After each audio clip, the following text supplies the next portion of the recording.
Good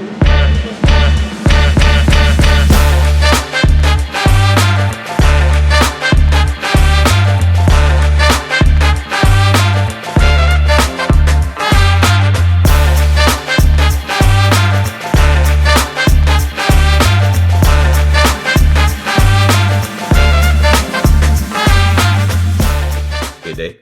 Welcome to another episode of Throwing It Back with Sean Farrell. I am Sean Farrell. God is great all the time. All the time, God is great. Let's not waste some more time, shall we? Let's get right to it. So, I want to talk about agitators. Okay? Agitators. NBA agitators, okay? And players who get under your skin, okay? The Laimbeers, the John Stocktons, the Dennis Rodmans, the Draymond Greens, players who get under your skin and mentally mess with your head, okay? So as to take you out of their game, as to take you out of your game, okay? And so, I would say Bill Laimbeer and Rick Mahorn were the perfect agitators, okay? Their whole deal was to get you off your game, okay? And they did that pretty successfully because, you know, they got Dominique Wilkins out of his game. They got Larry Bird out of their game. You remember the 87 Eastern Conference Finals, Game 3, where Bill Laimbeer came down hard on Larry Bird, and Larry Bird threw the ball at him. Larry Bird threw the ball at Bill Laimbeer. Bill Laimbeer was kicked out. Larry Bird was kicked out. Okay. And so, fast forward to Game 5. Okay, so Parrish and Laimbeer are under the basket battling, okay? Parrish and Laimbeer are under the basket battling. And Parrish gave Bill Laimbeer a right hand to his mouth. Just... And incredibly, Robert Parrish did not get thrown out. He didn't get thrown out. It was like, wow, you just busted Bill Laimbeer in his mouth with a right hand and you don't get thrown out? That was basketball in the 80s. That was basketball in the 80s. Okay? Looking back on that, it was amazing Robert Parrish did not get thrown out, okay? Because Robert Parrish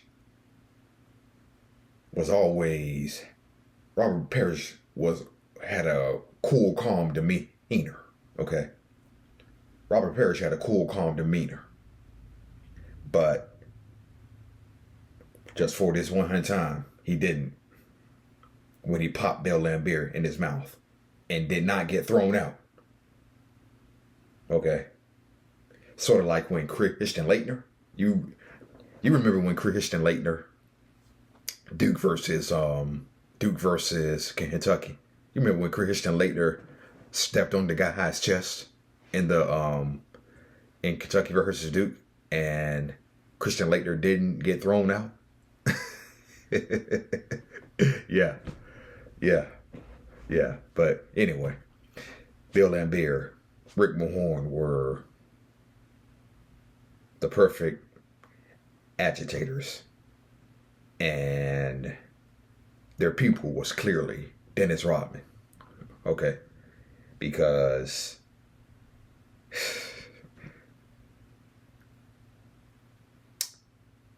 James Worthy said that Dennis Rodman was one of the best defensive players he's ever played against, okay? And James Worthy said what made it even worse is he knew how to get into your head. Dennis Rodman knew how to get into your head, okay?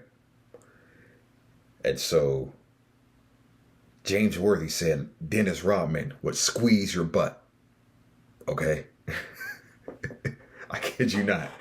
James Worthy said Dennis Rodman would squeeze your butt. Think about that. Dennis Rodman would squeeze your butt. And Dennis Rodman said he learned that from none other than Rick Horn. Go figure, okay? Go figure, okay? And so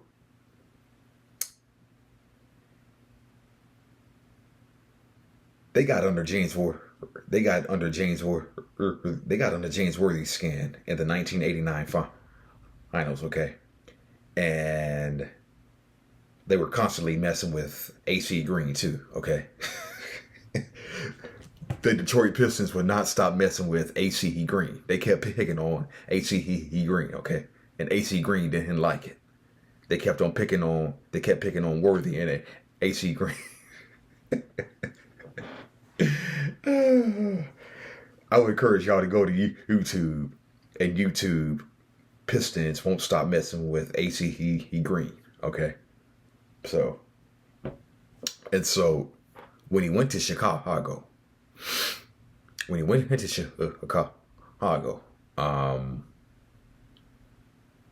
oh my God.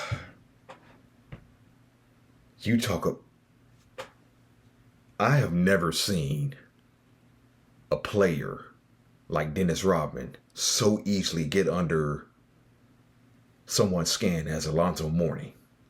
Okay? He got under Alonzo Mourning's skin so easily. Alonzo Mourning just simply broke down. Dennis Rodman got under his skin so easily. And you can see it during the playoff series. When Alonzo Mourning actually tackled Dennis Rodman. He actually tackled Dennis Rodman. Okay? So, not only that, it was game 3 of the 1997 Eastern Conference Finals, okay? The Bulls were about to go 3-0, okay? And the Miami Heat came down. Brian Williams had just dunked the ball, okay? So the Heat came down on their next possession. John Crotty drives to the hoop. Dennis Rodman fouls him and gives him a little extracurricular activity. John Crotty throws the ball at him. Okay. And another time, the Bulls are coming down on a fast break. Dennis Rodman is running the floor. And he runs the floor. He gets the ball. He goes up for a shot. Doesn't get it, but is fouled. And he gave Dan Marley like a little elbow. And Dan Marley sort of pushed Dennis Rodman. And so I've never seen someone get under the Miami Heat skin like Dennis Rodman did to the Miami Heat in 1996 and 1997. Okay. Then there was a year before, the 1996 Eastern Conference Finals, where Shaq and Dennis Rodman were sniping at each other the whole series, okay? Shaquille O'Neal referred to Dennis Rodman as a gimmick, okay? That's what Shaquille O'Neal said. Shaquille O'Neal said Dennis Rodman was a gimmick. And Dennis Rodman came right back while saying, well, Shaquille O'Neal will be a great player someday. He said Shaquille O'Neal will be a great player someday. Okay. Yeah, so they were sniping at each other back and forth. So much so that he got under Shaq's skin. Okay. And I believe it was around game 3 or game 4 where Shaquille O'Neal got so frustrated by Dennis Rodman that he actually pulled Dennis Rodman's leg while Dennis Rodman was attempting to run down court. And the referee saw all that, and they whistled Shaq for either a technical or flagrant. Can't remember. But Dennis Rodman got under Alonzo Mourning's skin so easily. It was like, and so Isaiah Thomas pointed this out during the 1998 NBA Finals. Isaiah Thomas pointed this out. He said, that's Dennis Rodman's way of trying to get into Karl Malone's head. You know, Karl Malone was the only person who Dennis Rodman could not get whose skin Dennis Rodman could not get under, okay? Isaiah Thomas pointed this out. You remember during Game 6 of the 1998 NBA Finals when they were running up court and then they were just falling down. Then they were just falling down. And then Dennis Rodman tripped Karl Malone. And so Isaiah Thomas said, that's Dennis Rodman's way of trying to get in Karl Malone's head. However, Karl Malone is smart enough as a basketball player. He's not going to let that affect him. We may see Dennis Rodman get Alonzo Mourning, certain other players out of their rhythms. Malone understands Dennis Rodman, and he's not going to let that affect him. So, and lastly, John Stockton. He was an agitator. John Stockton could get under your skin, okay?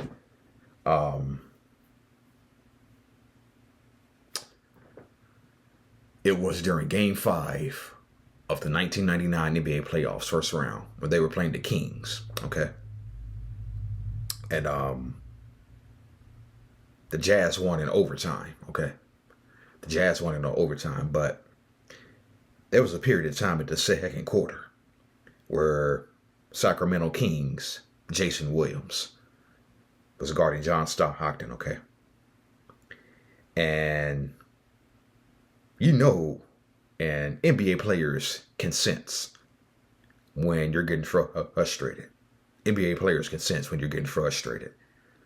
And when you're getting frustrated, that's when they go at you and try to, you know, get you even more frustrated, get under your skin. Okay, so there was a period of time in the second quarter where John Stockton kind of sensed that Jason Williams was kind of taking it personally. Or Jason Williams was kind of taking it personally. Okay, Stockton picked up on that. So Stockton did some things to agitate Jason Williams. Okay?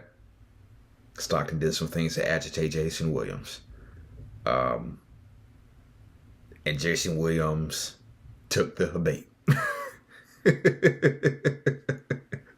Needless to say, Jason Williams took the bait.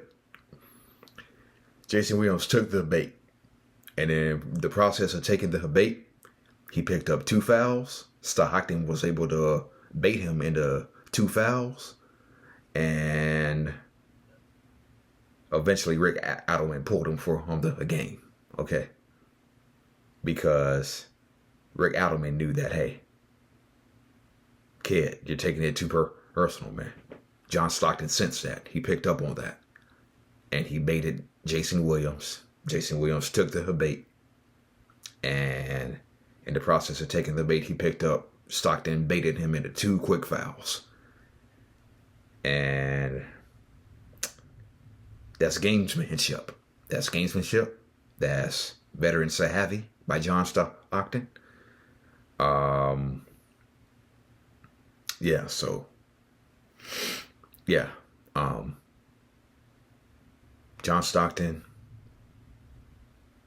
probably along with Draymond Green, Dennis Rodman, Rick Mahorn, and Bill Laimbeer, probably some of the best agitators in the game and throwing you off your game. Okay. So yeah. All right. That's it. And that's all for Throwing It Back with Sean Farrell. I am out of here. God bless you all. Peace.